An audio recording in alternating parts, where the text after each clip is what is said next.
Old city नहीं है, वो ओरिजिनल हैदराबाद सिटी है, उसको हम पैसे देना। साहब ने पूछा 120 करोड़ रुपए। मैं बोला काम के लिए कितना होना, 200 दिए तो बहुत ठीक रहेगा, चलो 200 दे दो। जी वो तुरंत बना दिया। 3 दिन पहले मैं असद साहब को फ़ोन किया था, ये फाउंडेशन स्टोन है साहब, ये आप ज़रूर हाजिर रहना क्योंकि एक अच्छा काम हम आगे ले जा रहे। मिरालम ब्रिज का बारे में जिगर निकाले, तुरंत मैं ऑफिसरों को बुला के बोले मिरालम ब्रिज का बना दो। 363 करोड़ का मंजूरी किए। महबूब नगर एमएलसी का कोड था इलेक्शन के, इलेक्शन कोड है बोले तो इलेक्शन कमीशन ऑफ इंडिया से भी हम लोग क्लियरेंस ले लिए।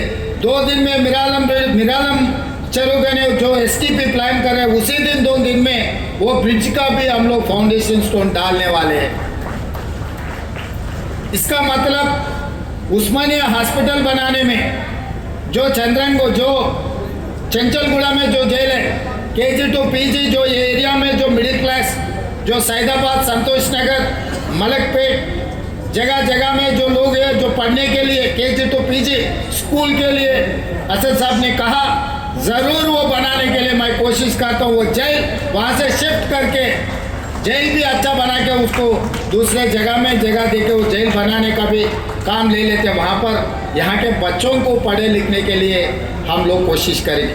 आप लोगों को मालूम है आज टिमरिस में बच्चे पढ़ रहे हैं या नहीं तो डॉक्टर, लॉयर, इंजीनियर माइनॉरिटी के लोग पढ़ रहे हैं। जो माइनॉरिटी मुस्लिम रिजर्वेशन दिया कांग्रेस पार्टी ने 4%, शब्बीर अली साहब और आज़ाद साहब ने बहुत कोशिश किए।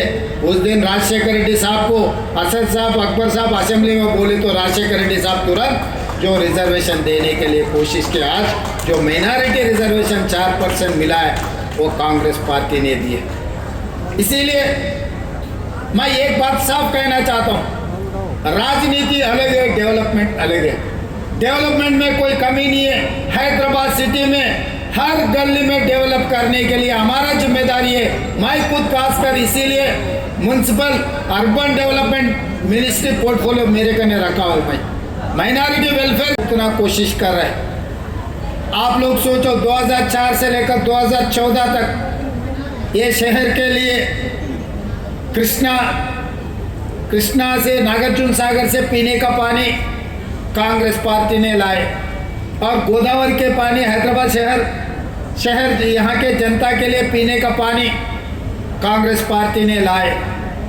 हैदराबाद में जो मेट्रो रेल जब शब्बीर अली साहब मंत्री थे, हैदराबाद शहर के इंचार्ज थे, इनका ही नेतृत्व में मेट्रो रेल के हम लोग कांग्रेस पार्टी ने बनाए।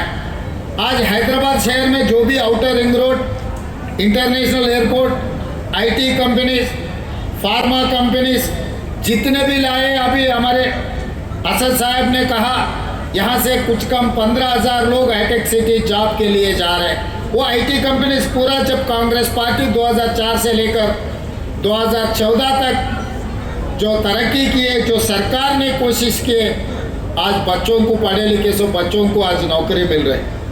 तो इसीलिए ये ओरिजिनल हैदराबाद डेवलप करने के लिए जैसे ही हमारे सरकार बनते ही मैं ऑफिसरों को सबको बुला के क्या चल रहा है भाई हैदराबाद में, क्योंकि मैं कहीं से नहीं आया, मेरा गांव यहीं बगल में है कल्बकुर्ती। हम आना जाना चंद्रन गुट्टा से ही जाना है, आना है संतोष नगर से ओएसी हॉस्पिटल के सामने से हम जाना है, हमारे गांव से शहर को आना है तो इधर से ही घुसना है। तो इसीलिए हर गली गली कोने कोने हमको पता है हैदराबाद शहर में, खासकर चार मीनार के अगल बगल में, चंद्रायन गुट्टा में, बहादुरपुरा में, गली गली में क्या है क्या नहीं है, चुड़ी बाजार कहाँ है, पत्थरघट्टी कहाँ है, हर चीज़ हमें पता है। कबूतर खाना कहाँ है, मदीना में बिरयानी भी कैसा रहता है, चाय पिए तो कैसा रहेगा, हर चीज़ हमें पता है। हैदराबाद शहर के जो आपके मेरे मित्रों हैं उनके दिल का धड़कन क्या है हमें पता है। इसीलिए जो हाईटेक सिटी वहीं पर तरक्की चल रहा है, डेवलपमेंट चल रहा है, कुछ अच्छा हो रहा है। भाई हैदराबाद शहर में कोने कोने पे डेवलपमेंट करने के लिए हमारे सरकार सही तरीके से एक मास्टर प्लान बना रहे हैं। ये मास्टर प्लान वाइब्रेंट तेलंगाना 2050 और 25 साल आगे जो डेवलपमेंट का प्लानिंग बना रहे, मास्टर प्लान बनाने के लिए हम लोग कोशिश कर रहे। उसी में मैं लंदन विजिट किए थे, टेम रिवर को देखने के लिए गया। वहाँ पर गया, किसके साथ गया? मैं अकबरुद्दीन ओवैसी साहब को मैं लेकर गया, क्योंकि आपके मदद से यहाँ से असदुद्दीन ओवैसी साहब, अकबर साहब, उनके एमएलए सब जीत के आ रहे। बार बार कोई भी जितना भी कोशिश करो, मैं भी कोशिश किया हराने के लिए, मगर नहीं हो सका।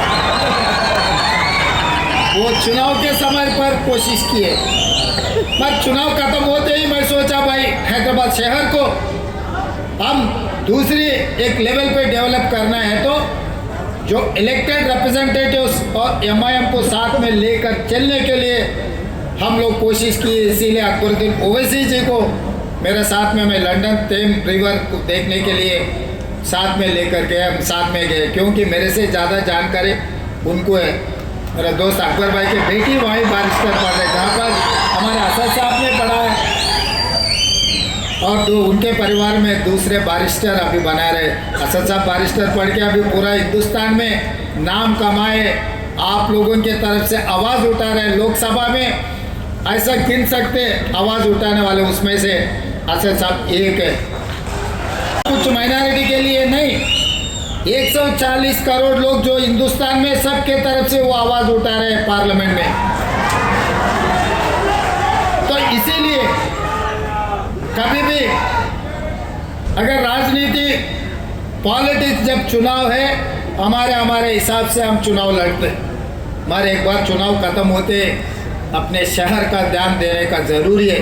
इसीलिए आज बहुत साल से, जिस दिन डॉक्टर वाईएस राजशेखर रेड्डी जी था, तब मेट्रो रेल की शुरुआत किए, मगर गौलीगुड़ा से लेकर फलकनामा तक 5.5 किलोमीटर जो काम पेंडिंग था उसी वक्त मंजूर हुए थे।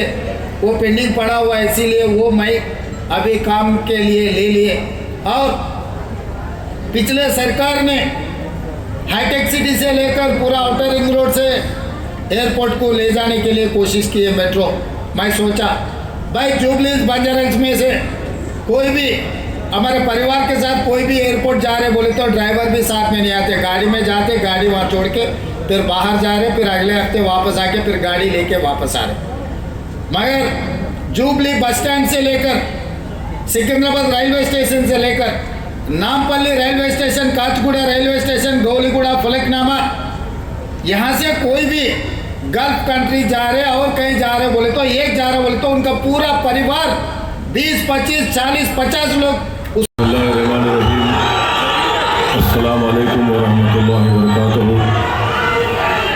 शही नशीन पर तशरीफ़ फरमा वज़ीर आला तेलंगाना, नौ मुंतखब शुदा रुकने पार्लिमान जनाब यादव साहब, मेरे तमाम मजलिस इत्तेहादुल मुस्लिमीन के अरकान असम्बली व रुकन क़ानून साज कौंसिल और तमाम दीगर सियासी पार्टियों के ज़िम्मेदारान, मैं सबसे पहले अपनी जानिब से और हैदराबाद की पार्लियामेंट की आवाम की जानिब से जनाब रेवंत रेड्डी साहब का, वज़ीर आला का, हैदराबाद के इस क़ल्ब में, हैदराबाद के इस दिल में हम आपका खैर मुक़द्दम करते हैं, आपका वेलकम करते हैं। और मैं ये बात, हमारी पार्टी ने ये बात ऐवान असम्बली में कही है, मैं दोबारा इसको दोहराना चाहता हूँ कि तेलंगाना की आवाम ने एक फ़ैसला दिया है और तेलंगाना की आवाम ने जनाब रेवंत रेड्डी साहब और उनकी पार्टी को इख्तियार दिया है। हम उसका एहतराम करते हैं और हम उम्मीद करते हैं कि वो अच्छी तरीक़े से जो आवाम को वादे किए उसको पूरा करेंगे। मुझे यकीन है कि उन वादों को पूरा करेंगे। और मैं मोहतरम वज़ीर करनी चाहिए कि जो नफ़रत आमेज़ बातें हैं, जो लोग दिलों को तोड़ने की बात करते हैं, जो लोग घरों को तोड़ने की बात करते हैं, आपको और हमको मिलकर ऐसी ताकतों को कमज़ोर करने की ज़रूरत है। और मजलिस शुरू से कोशिश करती आई है कि ऐसी ताकतों को कभी भी किसी मुकाम पर इक़्तिदार ना मिले। तो मैं अपनी जानिब से चीफ मिनिस्टर को ये बता रहा हूँ कि हम चाहते हैं कि ये नफ़रत ख़त्म हो, मोहब्बत आम हो और लोग आपस में सुकून से ना सिर्फ तेलंगाना में बल्कि अपनी ज़िंदगी को गुजार सकें। मैं आज आपके बात बताना ज़रूरी समझता हूँ कि चीफ मिनिस्टर बनने के बाद जब मेरी वज़ीर आला से बातचीत हुई, मैंने उनको मुबारकबाद दी। उसके बाद मैंने उनसे कहा कि पुराने शहर में हल्क़े असम्बली याकूतपुरा में 3 रोड वाइडनिंग करवाना है और बहादुरपुरा असम्बली हल्क़े में इंजन बौली में बस डिपो से लेकर पट्टेपल्ली की मंदिर तक, याकूतपुरा में शेख फैज़ कमान से डबिलपुरा ब्रिज और दूसरा नागाबोली की रोड और तीसरा याकूतपुरा बड़ा बाज़ार से मदरसा रहमानिया भावनगर की रोड। तो मैं CM ने मुझसे पूछा कि कितनी रकम की आपको ज़रूरत है। मैंने कहा ये 4 काम करने के लिए बहुत ज़्यादा रकम है की ज़रूरत है। अगर आप कम से कम 120 करोड़ रुपये दे देंगे तो ये काम शुरू हो जाएगा। तो मुझे 2 दिन के बाद CM ने फ़ोन करके बताया कि मैंने 200 करोड़ रुपये का जियो जारी किया। सर साहब आप ये रोड वाइडनिंग का काम करवाइए। तो मैं चीफ मिनिस्टर साहब का शुक्रिया अदा करता हूँ। फिर जब ये प्रोग्राम बन रहा था आज का इफ्तिताह करने का, तो मैंने चीफ मिनिस्टर से कहा कि मिरालम के पास एक STP टैंक का भी इनाग्रेशन करना है। तो मैंने उनसे गुजारिश की कि वहाँ पर मिरालम टैंक के ऊपर एक ब्रिज की बहुत ज़रूरत है। हम लोग तो नेहरू ज़ू से आरामगढ़ तक एक फ्लाईओवर बन रहा है, मगर ये ब्रिज की ज़रूरत है। तो अल्हम्दुलिल्लाह अभी CM साहब मुझे बताए हैं कि उन्होंने उसकी टेक्निकली मंजूरी दी है और इंशाअल्लाह ताला वो ब्रिज का भी अनकरीब में हुकूमत की तरफ से उसको मंजूरी मिल जाएगी। मैं चीफ मिनिस्टर साहब का शुक्रिया अदा करता हूँ।